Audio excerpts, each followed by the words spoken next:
Hi, I'm Elizabeth and welcome back to my channel. If you're new, hello. So, I had promised you guys a few weeks ago that I would explain why I've been gone so long. So, I'm going to try to make this as the shortest story as possible, also as simple as possible. So, we're going to get into it. So, about the beginning of last year, October, no, the beginning of October last year, I started having some weird symptoms. I had a lot of shoulder pain, and everybody was saying that I was having like frozen shoulder and shoulder freeze and whatever. I live in this town of 700 people, and it's like redneck technology over here. Like, no one knows what they're fucking talking about. Anyways, I was like, okay, it's just because of the change of the weather and the seasons, and I'll get over it, right? Wrong. 2, 3 days later, I lose complete function of my right hand. I cannot hold a pencil. I cannot write my name. I cannot hold my phone. I literally cannot grip anything. Nothing. So I go to a doctor here in town, and they're like, well, we've done x-rays and we can't see anything, so we're just going to put your arm in a sling and refer you to a doctor. Okay, this is why I went to you as a doctor, because you've been my family doctor for years now, but yeah. So I wait for this referral. Within 2, 3 days afterwards, as I'm like having an arm in a sling and trying to work with my left arm, and I cannot properly car hop or anything like that because I am maimed. I can't pick up a tray because I cannot use this arm at all. So they tell me to go home because I'm worthless at the point. So I go home and I have a few days off until they can figure out what the hell's going on with me. My right leg starts to go. So my right arm is gone. My right leg is starting to wobble and not being able to support myself. My now husband takes me to the hospital. They run CAT scans because I tell them this is the symptoms I'm having. My first thought is Lou Gehrig's disease, which is something that also Stephen Hawking has once had, and they all had the same symptoms. So I'm sitting there going, I have this disease now, and it's really rare in women, and I don't understand why it's happening to me. And they're like, there's no way. It's like a 0.01% chance that you have this disease. Let's go and do some CAT scans. And I also tell this emergency room doctor, because I'm losing function of my limbs, that I have 2 siblings with MS, which is also known as multiple sclerosis. And he's like, okay, we'll run a CAT scan. Funny fact, he ran a CAT scan to shut me up because he thinks I was just a young drug junkie trying to get pain meds. Pain wasn't my problem.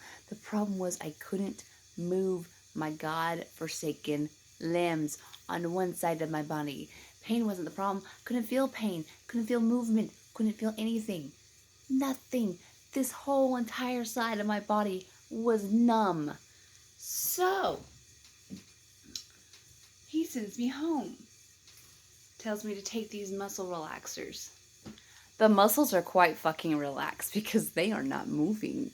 And they are like, I have my arm in a sling to make my arm not fall out of its fucking socket because it was nothing but dead weight just waving in the air like a wackly inflatable tube man.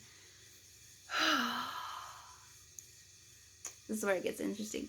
So we make an appointment with my husband's doctor, who, by the way, is also in the same hospital as the ER I went to.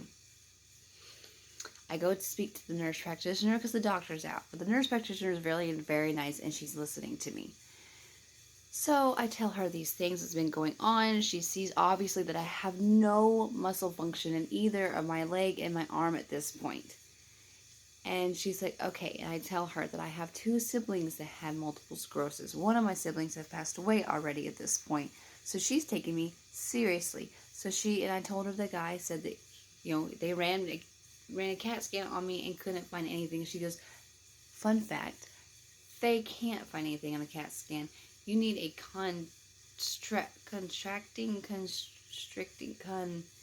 contrasting. See, this is where the fun part comes in. Oh my God, I cannot say this word to save my life. Contradiction. No. This is the fun part. Long story short, can't say this word. They find the lesions on my brain. They suspect that I have multiple sclerosis. They find 2 lesions on my brain. So they start to hook me up with a neurologist. Meanwhile, I still cannot move my arms and legs. And my mom suggested me going to a chiropractor. I go to the chiropractor. He gets my MRI from Baptist Health. He looks at it. He said, yes, there are lesions in your brain, but I don't think this is what the problem is. He takes x-rays of my neck and back. All of the vertebrae in my neck were catty-cornered from each other. Nothing was straight, except for my neck was completely straight. But the neck is never supposed to be straight. It's actually supposed to have a curve. My neck did not have a curve in it. So he had to fix that because my C7 was pinching on my spinal cord, which was causing my right arm to go dead because it was not, my brain was firing signals, but it was not getting the signals because the connection had been pinched off. He also found a vertebrae in my lower back that was completely twisted upside down and was twisting my spinal cord that way. And he got me over 6 weeks. He got me back to normal again. And thank God, like, if you never want to have back surgery, but you know there's something wrong with your back, please go to a chiropractor because they can help you without spending thousands and thousands of dollars. So he fixes me up. I eventually get feeling back in my arm within 3 to 4 days, and like literally, he's seeing me 4 times a week to get me back to normal. And I love this doctor to death. He's amazing. But the thing was, I can never car hop or waitress ever again. So now here's the thing: is I've been car hopping and waitressing for 14 years. What do I do now? No, go to retail. It releases me to go back to work because I have to work. I have children. Well, as I'm seeing the chiropractor on a weekly basis at this point, I think it's like twice a week now. I went back to work. I get this neurologist that I see. And he confirms the MRIs, and he says, yes, they are white matter lesions on your brain. We have to keep a track on them. Let's talk about getting your lumbar puncture so we can actually confirm that you have multiple sclerosis. So this is February now. February 4th of this year, I get a lumbar puncture, which actually wasn't that bad. In fact, I got to watch the needle go in via x-ray. That was pretty cool, I'm not gonna lie. And the only thing that hurt was the numbing medication like they give you when you have an epidural. That's it. So they get the fluids back. I'm on bed rest for 72 hours because after you have a lumbar puncture, you're really not supposed to be moving at all. I really wasn't supposed to be moving at all, but I did move some because I can't. I'm just not one to stay in bed. I'm just not. Within about 3 or 4 days after that, they did confirm that my lumbar puncture test thing did come back positive for multiple sclerosis. So yes, I have been diagnosed with multiple sclerosis. I got a new neurologist around April. Started some new medicine around April. Turned out I'm allergic to that medicine, and this is the first allergic reaction that has been recorded on this medicine because it was literally burning me from the inside out. Like, it was a shot that I take in, obviously the fatty areas of your body, like your ass, your thighs, the lower back, the back of your arms. Yeah, but no, it was actually burning me from the inside out. Like, you could feel the medicine travel, and it was like you could feel it burning up in your chest. You could feel it burning up in your neck. Anywhere where it went, it traveled through your veins, you could feel it, and it was hurting me so bad and burning me so bad it actually cleared blisters on my skin from the inside out. So we had to stop that medication completely. Because of this diagnosis, I also have been in and out of bouts of depression and stress. I have dizzy spells every once in a while, especially when I get too stressed out. And that's one reason why I had not been making videos for the past year, because I needed to figure out what I need to do to keep myself sane and not stressed out, and figure out everything and figure out how to cope with this diagnosis, because this also happened to 2 of my sisters. One of them is still alive. The other one did pass away. And my father has 6 children. 3 of the 6 been diagnosed with it, this is a first for our doctors anyway to see it happen in siblings like this. And a lot of people say, well, it affects with your environment. It's affected. You're affected by it via your environment. My sister that's still living lives out in California. I live in Arkansas. Those are two different environments.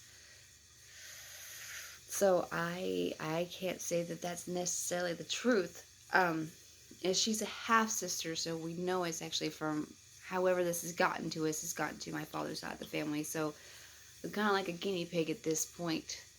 But no, I wanted to let you guys know why I have been gone for so long. That is why I had a hard time this past year, just like everybody else, but my hard time started in 2019. Like, it literally felt like as soon as my body turned 30, everything was just falling apart. And but that is what has happened to me. I gotten diagnosed with multiple sclerosis, and now this is something I have to live with for the rest of my life, and I'm taking it day by day. And luckily nothing major since then has happened, other than I do have spots in my vision. I have gray spots this area. So I can't really see that. I can see, and I can see them, and sometimes I can ignore them and like try to like push past them, like how your eyes constantly see your nose but your eyes ignore it. Eventually it gets to that point, and then there's other times where there's days that I just can't ignore them. They gotten bigger and they're in the way. But that's it. I just wanted to explain to you guys why I've been gone and why I have been so active anywhere. But thank you for watching this video, and if you like me and you like to hear me drop my glasses, because that's what I just did, please subscribe. And I will see y'all later.